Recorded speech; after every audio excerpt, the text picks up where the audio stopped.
Iran Israel युद्ध और कंगाल पाकिस्तान। नमस्कार, इंडिया डेली देख रहे हैं आप। आपके साथ मैं हूं इशिका त्यागी। नमस्कार, मैं हूं नंदिनी सिंह। और आज हम आपके लिए एक ऐसी बड़ी खबर सामने लेकर आए हैं जो सिर्फ पाकिस्तान की नहीं बल्कि पूरे क्षेत्र की बदलती आर्थिक तस्वीर को भी दिखाती है। जरा सोचिए, जब एक आम इंसान के लिए हवाई यात्रा करना मुश्किल हो जाए, जब टिकट की कीमतें इतनी बढ़ जाएं कि लोग सफर करने से पहले कई बार सोचें, तो हालात कितने गंभीर हो सकते हैं। पाकिस्तान में इस समय कुछ ऐसा ही देखने को मिल रहा है। हालांकि ये कोई नई बात नहीं है। ईरान युद्ध के बाद वहां जेट फ्यूल की कीमतों में जबरदस्त उछाल आया है और सिर्फ 28 दिनों के अंदर 5 बार कीमतें बढ़ाई जा चुकी हैं और अब जेट फ्यूल रिकॉर्ड स्तर पर पहुंच गया है।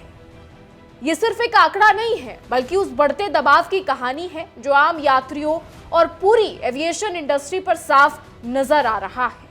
बिल्कुल, और अगर हम इस पूरे घटनाक्रम को विस्तार से समझे तो तस्वीर और भी ज्यादा गंभीर दिखाई देती है। पाकिस्तान सरकार ने एक बार फिर कमर्शियल पैसेंजर विमानों के लिए जेट ईंधन की कीमतों में बढ़ोतरी कर दी है। अमेरिका, इजराइल और ईरान के बीच युद्ध शुरू होने के बाद ये 5वीं बार है जब कीमतों को बढ़ाया गया है। सरकार ने साफ तौर पर कहा है कि पश्चिम एशिया में जारी युद्ध के चलते तेल संकट पैदा हुआ है, जिसकी वजह से ये बढ़ोतरी करनी पड़ी। शनिवार को 5 पाकिस्तानी रुपए की ताजा बढ़ोतरी के बाद जेट फ्यूल की कीमत 470 पाकिस्तानी रुपए प्रति लीटर तक पहुंच गया है, जो अब तक का सबसे ऊंचा स्तर है।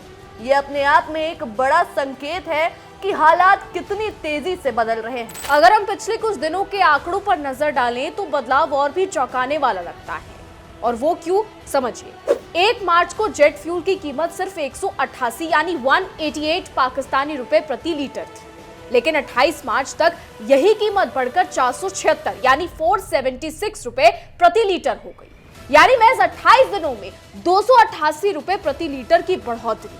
इतनी तेज बढ़ोतरी किसी भी सेक्टर के लिए झटका साबित हो सकती है, लेकिन एविएशन इंडस्ट्री के लिए तो ये सीधा संकट बन जाती है, क्योंकि एयरलाइंस का सबसे बड़ा खर्च ईंधन ही होता है और जब वही महंगा हो जाए तो पूरे सिस्टम पर दबाव बढ़ना तय है। और यही वजह है कि इसका सीधा असर अब हवाई किराए पर देखने को मिल रहा है। पाकिस्तान में एयरलाइंस पहले ही टिकटों की कीमतों में भारी बढ़ोतरी हो चुकी है। जो सफर पहले लोगों के लिए आसान और जरूरी हुआ करता था, अब वही महंगा और मुश्किल बनता जा रहा है। एविएशन इंडस्ट्री से जुड़े विशेषज्ञों ने भी ये चेतावनी दे दी है कि अगर तेल की कीमतों में इसी तरह की बढ़ोतरी जारी रही तो इसका एयरलाइंस की ऑपरेशन कॉस्ट और बढ़ सकता है, जिससे टिकट के दाम और ऊपर जा सकते हैं। यानी आने वाले समय में स्थिति और भी ज्यादा गंभीर हो सकती है। फिलहाल घरेलू हवाई यात्रा की बात करें तो कराची से इस्लामाबाद और कराची से लाहौर जैसे प्रमुख रूट्स पर एक तरफ का किराया 40,000 पाकिस्तानी रुपए तक पहुंच चुका है। जो लोग पहले नियमित रूप से हवाई यात्रा करते थे, उनके लिए अब ये खर्च उठाना आसान नहीं रहा है। आम आदमी के लिए तो ये लगभग बहुत से भार होता जा रहा है। यानी पाकिस्तान में पहले से जो कंगाली थी, अब वो और ज्यादा बढ़ने वाली है। जी बिल्कुल, और अगर अंतर्राष्ट्रीय यात्रा की बात करें तो हालात और भी ज्यादा चिंताजनक है। मिडिल ईस्ट, टोरंटो, पेरिस और मैनचेस्टर जैसे शहरों के लिए टिकट की कीमतें 3 लाख से लेकर 7 लाख पाकिस्तानी रुपए तक पहुंच गई है। ये एक ऐसा स्तर है जहां हवाई यात्रा अब सिर्फ एक जरूरत नहीं बल्कि एक महंगा सौदा बन चुकी है। जिन लोगों को काम, पढ़ाई या किसी जरूरी कारण से विदेश जाना होता है, उनके लिए ये स्थिति बेहद मुश्किल बनती जा रही है। तो यहाँ सबसे बड़ी बात यह है कि ये पूरा असर सिर्फ एक वजह से नहीं बल्कि कई कारणों के मिले जुले प्रभाव से सामने आ रहा है। ईरान युद्ध के बाद पश्चिमी एशिया में तेल की सप्लाई पर असर पड़ा है, जिससे कीमतों में तेजी आई। और जब तेल महंगा होता है तो उसका असर सीधे जेट फ्यूल पर पड़ता है। यही कारण है कि पाकिस्तान में जेट फ्यूल की कीमतें इतनी तेजी से बढ़ी और यही बढ़ती कीमतें अब एक चेन रिएक्शन की तरह काम कर रही हैं। पहले जेट फ्यूल महंगा हुआ, फिर एयरलाइंस की लागत बढ़ी और अब उसका बोझ यात्रियों पर पड़ रहा है। ये एक ऐसा चक्र है जिसमें सबसे ज्यादा नुकसान आम लोगों को उठाना पड़ता है। विशेषज्ञों का कहना है कि अगर हालात जल्दी नहीं सुधरे तो आने वाले समय में हवाई यात्रा और भी ज्यादा महंगी हो सकती है। तो इसके अलावा एक और महत्वपूर्ण पहलू ये भी है कि इतनी तेजी से बढ़ती कीमतें एयरलाइंस के लिए भी एक बड़ी चुनौती बन चुकी हैं। उन्हें अपने ऑपरेशंस को जारी रखने के लिए लगातार बढ़ती लागत का सामना करना पड़ रहा है।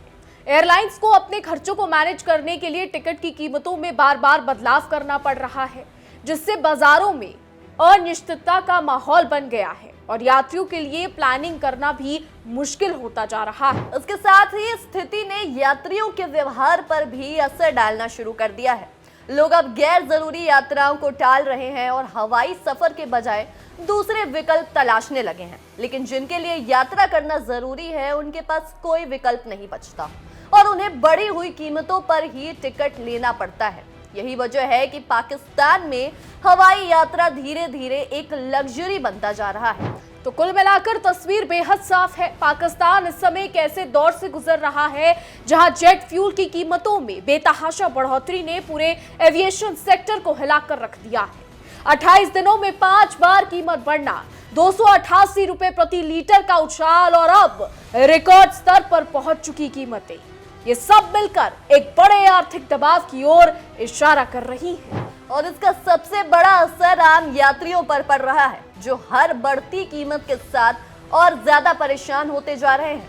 फिलहाल पाकिस्तान में हवाई सफर एक बड़ी चुनौती बन चुका है और यही हालात अगर बने रहे तो आने वाले समय में एयर फेयर और भी बेलगाम हो सकता है। तो अब ये देखना होगा कि पाकिस्तान में क्या इस पर कोई छूट सामने आती है, क्योंकि पाकिस्तान पहले से ही कंगाली से जूझ रहा है। एक तरफ तालिबान से युद्ध में पाकिस्तान उलझा हुआ है, तो दूसरी तरफ ईरान से बातचीत करने को तैयार है। एक तरफ तालिबान और पाकिस्तान में युद्ध हो रहा है, तो दूसरी तरफ पाकिस्तान ईरान और इजराइल के बीच मध्यस्थता कराने की पेशकश कर चुका है। हालांकि दुनिया जानती है कि पाकिस्तान कितना दोगला है। वो देश जो खुद को, अपने आप को युद्ध से बाहर नहीं निकाल पा रहा, वो ईरान और इजराइल के बीच में मध्यस्थता कराने चला है। पाकिस्तान लगातार तालिबान पर हमला कर रहा है, वहीं अफगानिस्तान भी लगातार पाकिस्तान पर हमला कर रहा है। दोनों तरफ से हमले जारी हैं। पाकिस्तान यह आरोप लगाता है कि टीटीपी के लड़ाके उसकी चौकियों पर हमला करते हैं और अफगानिस्तान टीटीपी को पनाह देता है। वहीं अफगानिस्तान का यह कहना है कि पाकिस्तान झूठ बोल रहा है।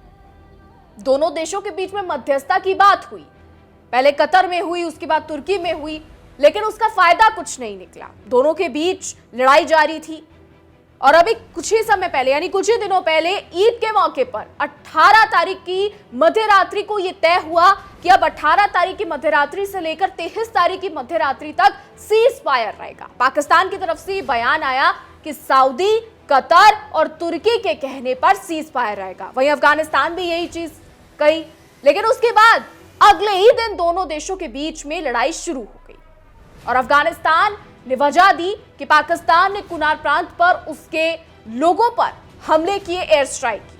वहीं पाकिस्तान की तरफ से इस पर कोई स्पष्टीकरण आया ही नहीं, तो दोनों के बीच में लड़ाई फिर से शुरू हो गई।